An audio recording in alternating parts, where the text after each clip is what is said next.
देखो ये चीज़ ना हमेशा से होती आई है कि जब किसी डायरेक्टर के पास बहुत ही मिड बजट रहता है तो वो उन मिड बजट्स में काफ़ी अच्छी फिल्में डिलीवर करता है।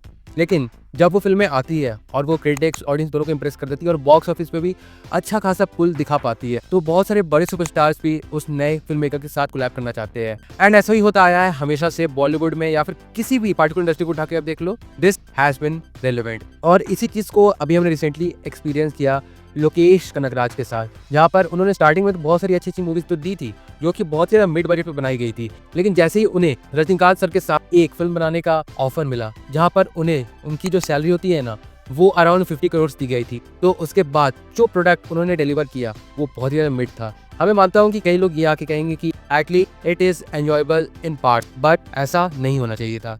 क्योंकि लोकेश कनगराज आज के टाइम पे पैन इंडिया में एक ऐसे डायरेक्टर के तौर पे जाने जाते हैं ना जिनकी फिल्में कुछ ना कुछ डिलीवर करती है। और वो कुछ ना कुछ ऐसा भी नहीं है जिसे देखकर हम ये कहे कि हाँ ये वन टाइम वॉचेबल था, इसे हम टाइम पास के तौर पे देख सकते हैं, बिल्कुल भी नहीं। फॉर एग्जाम्पल आप सबसे पहले कैथी एंड विक्रम को ही देख लो। This two are the prime example of what Lokesh Kanagaraj is capable of. लेकिन उसके बावजूद भी जब उन्होंने रजनीकांत सर के साथ कोलैब किया तो हमें बहुत ही ज़्यादा मीडियोकर फिल्म देखने को मिली, दैट इज कूली। और अगर देखा जाए ना तो मैंने ये बात अपनी पिछली वीडियोस में भी कही है कि कूली का जो टेम्पलेट था ना, मतलब जिस तरीके की स्टोरी को फॉलो किया गया था ना, वो बहुत ज़्यादा सिमिलर था विक्रम मूवी के साथ।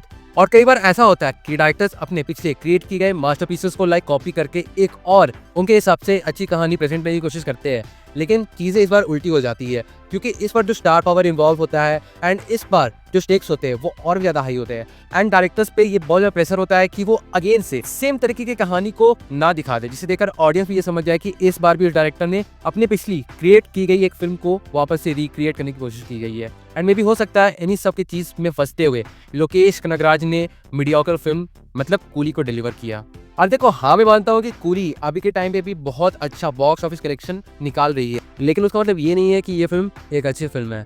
क्योंकि देखो जब ये फिल्म आज के बाद लाइक फॉर एग्जाम्पल आप कंसिडर कर लो 2 साल 3 साल बाद अगर इस फिल्म के बारे में बात भी करेगा तो वो इस फिल्म की तारीफ में नहीं करेगा। They will discuss how a mediocre film earned so much at the box office. And जिस तरीके का स्टेटस कैथी विक्रम ने अचीव किया था ना उसे कूली नहीं कर पाई है। And it is a sad but a bitter truth. पर अगर सोचा जाए तो ऐसा हुआ क्यों लोकेश कनगराज जब उनके पास इस बार सारे रिसोर्सेज थे तो उसके बावजूद भी वो फेल हो गए, वो भी बहुत बुरी तरीके से। चलिए इस वीडियो में हम इसके बारे में भी थोड़ी बहुत चर्चा कर लेते हैं। देखो अनुराग कश्यप को तो आप जानते ही होंगे, जिन्होंने गैंग्स ऑफ वासेपुर, अगली जैसी बहुत सारी बेहतरीन फिल्में बनाई हैं। और अगर आप इन सारी फिल्मों के बजट पर नजर डालोगे ना तो आपको एक चीज देखने को मिलेगा कि उनके पास बजट की किल्लत हमेशा से थी। एंड इसी कारण की वजह से उन्होंने कई सारे सीन्स को इम्प्रोवाइज किया, कई सारे सीन्स को इस तरीके से दिखाया ना जो कि बजट बिल्कुल भी रिक्वायर नहीं करती है। लेकिन जब उनके पास अगेन से बहुत सारे रिसोर्सेज आ गए तो उन्होंने क्रिएट किया बॉम्बे वेलवेट। यहाँ पर अगर बात करूँ तो उनकी स्टोरी अच्छी थी, लेकिन जिस तरीके से उसे प्रेजेंट किया गया था ना उसे देखकर ये साफ साफ पता चल रहा था कि Anurag Kashyap can't handle big budget films. And अगर देखा जाए ना तो इसी तरीके की कुछ सेम चीजें लोकेश कनगराज के साथ भी हुई है।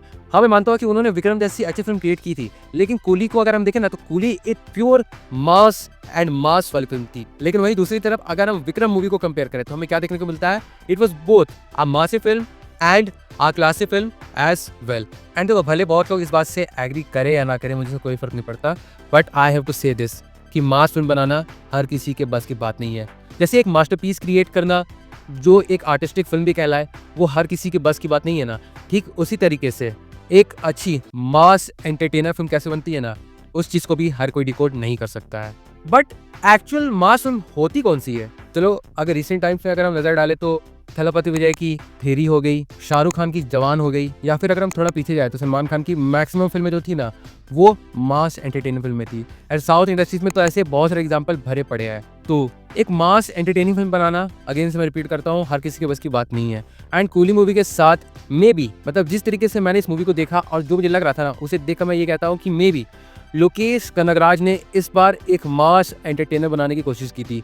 मतलब इस फिल्म को देखने के बाद हम 2 कंक्लूजन पे तो फॉर श्योर पहुंच चुके हैं कि ये एलसीयू का पार्ट नहीं है एंड इसकी कोई सीक्वल भी नहीं आने वाली है। एंड अगर इन दोनों पॉइंट्स को मद्देनजर रखते हुए अगर हम ये इस बात पे पहुंचे and so the idea of coolie came with the ultimate motive of creating a mass entertainer. And चलो अगर देखा जाए तो इस फिल्म में ऐसे कई सारे एलिमेंट्स थे जो इसे एक मासी फिल्म बना सकते थे, लेकिन उसके बावजूद भी अगर जो कंक्लूजन पे हम पहुंचेंगे ना इस फिल्म को देखने के बाद, तो उस पर हम ये कह सकते हैं कि this was a failed experiment. क्योंकि अगर आपको एक मास एंटरटेनर बनाना है तो आपको अपनी पिछली मूवीज को भूल जाना पड़ेगा कि आपने किस तरीके से उन सारी फिल्म को डिलीवर किया था, किस तरीके से कैरेक्टर को सेटअप किया था एंड किस तरीके से वो कैरेक्टर्स एंड में जाके अपने रोल को पूरी तरीके से जस्टिफाई करते हैं। बट अगर हम कैथी को भी देख ले, विक्रम को भी देख ले, लियो को भी देख लेना, तो जो कूली का जो एंड प्रोडक्ट था ना, वो काफ़ी ज़्यादा सिमिलर था इन तीनों फिल्मों से। जहाँ पर स्टार्टिंग में सारे कैरेक्टर्स को सेटअप किया गया जिस तरीके से लोकेश कनगराज अपनी फिल्मों में कैरेक्टर्स को स्टार्टिंग में किया करते हैं, एंड एंड में जाके धीरे धीरे करके उन कैरेक्टर्स की मासी एंट्री के साथ उनके अल्टीमेट रिवील को दिखाया गया था। एंड जिसे देखकर अगेन हम इसी कंक्लूजन में पहुंचेंगे ना कि Lokesh Kanagaraj tried very hard to create a mass entertainer alongside copying his own film, जो कि उस चीज को जस्टिफाई नहीं कर पाया।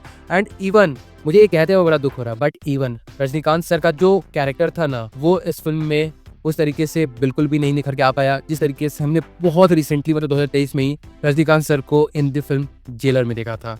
अगर मैं जेलर का एग्जांपल लूँ ना, तो Jailer is way better film than Coolie. क्योंकि अगर देखा जाए ना तो उस फिल्म में भी हमें ये बताया गया था कि रजनीकांत सर का जो कैरेक्टर है ना, वो बहुत ही ज़्यादा लीथल, बहुत ही ज़्यादा डेंजरस है, लेकिन उसे इतने ज़्यादा सब लिमिनल वे में दिखाया गया था ना कि उसका आइडिया ऑडियंस दिमाग में बैठ जाता है कि हाँ कुछ तो फ्लैशबैक में स्टोरी है, कुछ तो है, जिसके चलते इतने सारे लोग रजनीकांत सर के कैरेक्टर से डरते हैं। बट हमें तुरंत उन सारी चीज़ों के बारे में नहीं दिखाया जाता है। और सबसे अच्छी बात ये है ना कि जब हम वो फ्लैशबैक या फिर हम जो कह सकते हैं जो हमें बैक स्टोरी दिखाई जाती है ना, उसी में बहुत जल्दी में दिखा दिया जाता है। ऐसा नहीं होता है कि उस पर एक अच्छा खासा टाइम लिया जाता है जिसके चलते स्टोरी वगैरह स्ट्रेचिंग हो जाए, बिल्कुल भी नहीं। उतना ही हमें रिवील किया जाता है जितनी हमें जानने की ज़रूरत है। And this thing work perfectly in the film jailer. And उस चीज़ के अलावा कूली मूवी में हम रजनीकांत सर को हैंड टू हैंड कॉम्बैट करते हुए बहुत कम देखते हैं। उनके जो ऐसे सीन्स है ना, उसे थर्ड पर्सन पर्सपेक्टिव से बहुत अच्छी तरीके से दिखाया गया है, जिसके चलते हम उन सीन्स की जो मास और है ना, उसे पूरी तरीके से फील कर पाते हैं, वो भी through out the film. But coolie movie में रजनीकांत सर के पुराने ऑरा को क्रिएट करने के चलते सारी चीज़ों को मैसअप कर दिया गया। एंड हमें अगेन से जो मैं हमेशा से कहते आ रहा हूँ कूली मूवी के बारे में, कि हमें एक बहुत ज़्यादा बिलो एवरेज मीडियोकर फिल्म देखने को मिला। And these things led to the failure of Coolie, not as a box office failure but as a Lokesh Kanagaraj film. तो एंड इसी बात के साथ चलिए मैं शुरू को यहीं पे कंक्लूड करता हूँ। तो यही था एक छोटा सा ओपिनियन कूली मूवी को लेके, कि क्यों मुझे लगता है कि कूली मूवी लोकेश कनगराज सर की one of the weakest film है, एंड क्यों ये मूवी बस कुछ ही वक्त के बाद हमेशा के लिए भुला दी जाएगी, या फिर अगर इस फिल्म के बारे में याद किया भी जाएगा तो केवल केवल कैसे ये फिल्म एक फेलियर थी उस बारे में बात की जाएगी। And yes, that was the video guys. बस फिर भी चलिए, ये तो मेरा अपना एक पर्सनल ओपिनियन है इस पर्टिकुलर टॉपिक को लेके। अगर इस बारे में आपका भी कुछ सोचना है या आप भी कुछ कहना चाहते हो या फिर आपके कुछ स्ट्रॉन्ग ओपिनियंस है, तो आप भी उसे कमेंट करके जरूर से बताइएगा। मैं जरूर से जानना चाहूंगा कि इस बारे में आपके ओपिनियंस किस तरीके से है। So do comment reviews. और हाँ, बाकी फिर चलिए मिलते हैं बहुत जल्द एक और नए वीडियो के साथ। तब तक के लिए बाय।